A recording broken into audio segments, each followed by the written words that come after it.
What's going on YouTube? It is your boy Wingstop Hoppy back to another video. Today's video, we're going to be checking out the most anticipated Jordan release this year, maybe the most anticipated sneaker release this year, and that's going to be the Air Jordan 1 Lost and Found in the Chicago colorway, as you can see in my hand right here. Now, first and foremost, I actually wasn't going to make a video on this shoe just because there's so many videos out there, but people have been DMing me on Instagram asking me about my thoughts on these, so I figured, why not? I guess people want to hear what I think about these, so I figured I'd make a video for you guys. And also, shout out to Nike for giving me exclusive access.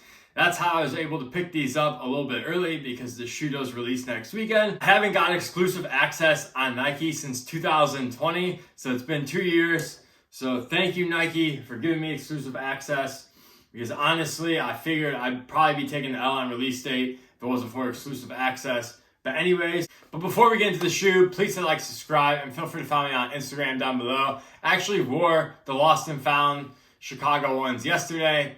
I have a fit pick in my draft, so we'll be posting that soon. So if you want to see how I style my Air Jordan 1 Lost and Found Chicagos, check out the gram. But anyways, let's get into the video.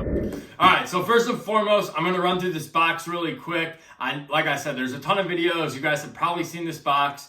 But anyways, I want to touch on it because I think Nike and Jordan Brand did an A+ with this box. As you can see, vintage Nike box right here. This box basically mimics if you went to like a mom and pop shop today and you found a pair of Air Jordan 1 Chicagos in their warehouse from 1985. That's probably what the box would look like.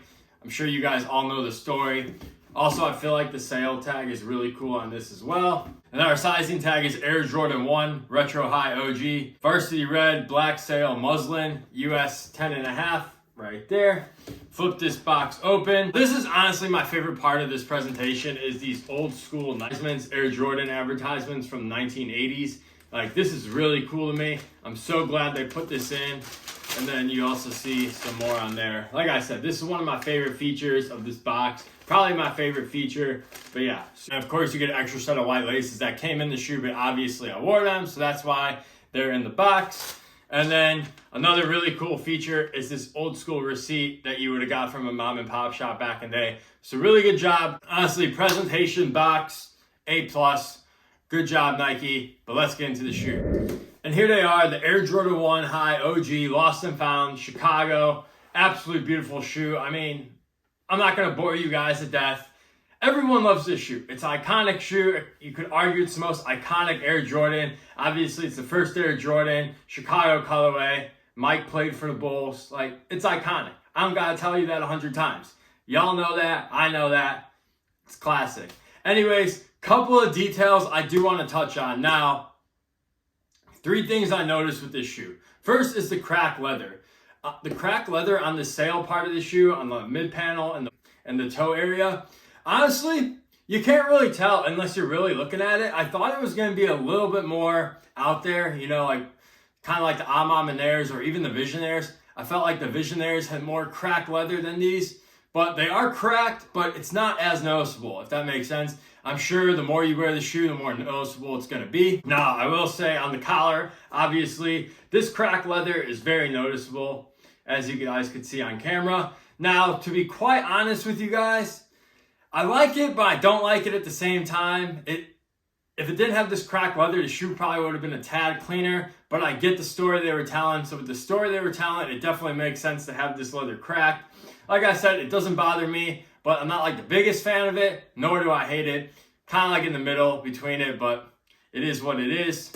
The second thing I noticed is the red leather. The red leather is pretty stiff. It kind of feels like the 85 Jordan ones that have been coming out. That's how this red leather feels. I will say the sail leather does not feel like that at all. And I'm happy it doesn't feel like that. If this sail leather was that 85 leather, then I would have hated this shoe because the leather on the 85s hurts my feet so bad when I wore them. The 2 pairs of 85s I've had, I had to sell them just because I never wanted to wear them because they were so uncomfy in my opinion. But anyways, the red leather definitely feels like that 85. Also, third thing I noticed is a couple of the cuts are different. So the new cut of Air Jordan 1, to my understanding, is kind of a mix between the 85 and the 94 cut. I'm not an expert on Jordan 1s, but I read that's how they were going. So I will say that the cut of the leather on the toe box right here is a little bit higher compared to a regular Air Jordan 1. And also the back is a little bit more straighter, as you can see, and had more narrow in the back here. Let me pull out, I got my taxis right here. Hopefully you guys can tell, but you can tell that the Chicago is just a little bit more narrow in the back, just by a little bit. And then also the toe boxes, you can see the leather is just cut a little bit higher. Hopefully the camera picks it up and hopefully you guys can tell, but those are really the two differences I noticed with like the cuts between the regular Air Jordan 1 and this new one. In terms of quality of the Air Jordan 1 Lost and Found Chicago, honestly, that's a question a lot of people have been asking me since I got these in hand. And I'm going to tell you guys, it's nothing special. I did have a few glue stains on there, which is no big deal. And it is a general release Jordan shoe, so you're not going to get crazy quality. This isn't a limited collab or anything. This is a general release Air Jordan 1. Like I said, the leather is stiff and hard right here. The cracked sail leather is so-so. I mean, I'm not a leather expert. I could say that I feel like they did take their time with like the overall quality control on these. Like my pair seems to be pretty good. In terms of overall quality, just expect general release Jordan quality. Don't expect some mind-blowing like collab quality. So just keep that in mind. But yeah, I really have no complaints because when it comes to general release Jordans, I kind of know what I'm getting at this point. I bought so many general release Jordans that I'm not buying them for the quality and craftsmanship. I'm buying them because I like the shoe. So that's why quality is never really an issue with me. I will say if I did pay $400 and my pair was like shitty, then yeah, I'd be pretty pissed. But if you're getting them for retail, I don't think you can really be too mad at the quality. So just keep that in mind. In terms of sizing on the Chicago one, they fit true to size. I will say a little bit tighter in the toe box, but not by much. I feel like the taxis, I have a little bit more room in the taxis compared to these. But I would still go true to size if you have a standard normal foot. If you have a wider foot, I guess you can go half size up. But I would say true to size, and you should be A-okay. In terms of comfort, they feel like an Air Jordan 1. They're not really that comfortable at all, to be quite honest. I mean, you're not really going to wear this shoe for comfort anyways. You're wearing it as a style. But yeah, so if you're asking me if they're comfortable, no, they are not. But yeah, true to size, you should be A-okay. Now, in terms of if you should pay resell or not, I think resale is at like around like $370 right now, under $400, which is great because I feel like everyone, if you're an Air Jordan fan, everyone should be able to own this shoe. I know with sneakers, there's people want to have exclusive things that others can't have, but when it comes to like original Air Jordan colorways, I feel like everyone should be able to get them. And I know they made a shit ton of pairs. However, they probably didn't make enough pairs to meet demand. So obviously, some people are going to take L's. That's just inevitable. So should you pay resale on this shoe?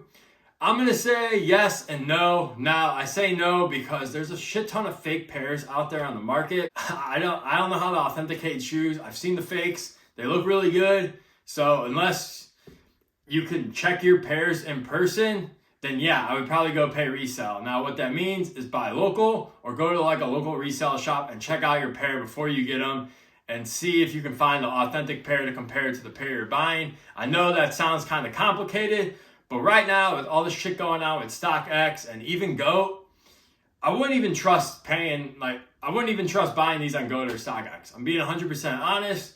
When you're paying $400 for a shoe after fees, it's kind of a risk, and I'm not taking some. I'm really happy that I was able to get these for exclusive access because I don't have to deal with that hassle.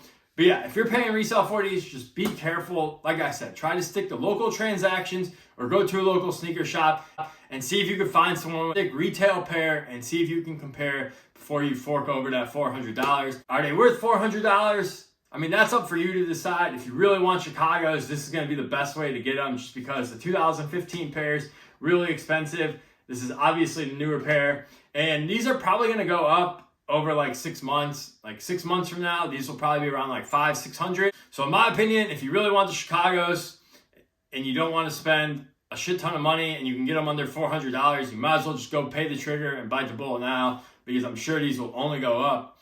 Yeah, there's probably going to be restocks. If you want to hold out for a restock, you can do that too, but there's no guarantee you're going to hit on a restock. So yeah, if you really want them, I would just go ahead and fork over the money. Just do your due diligence. Make sure you're getting an authentic pair. But that's going to be my thoughts on the Air Jordan 1 Chicago. Hope you guys enjoyed this video, and I'll catch you in the next one. Peace.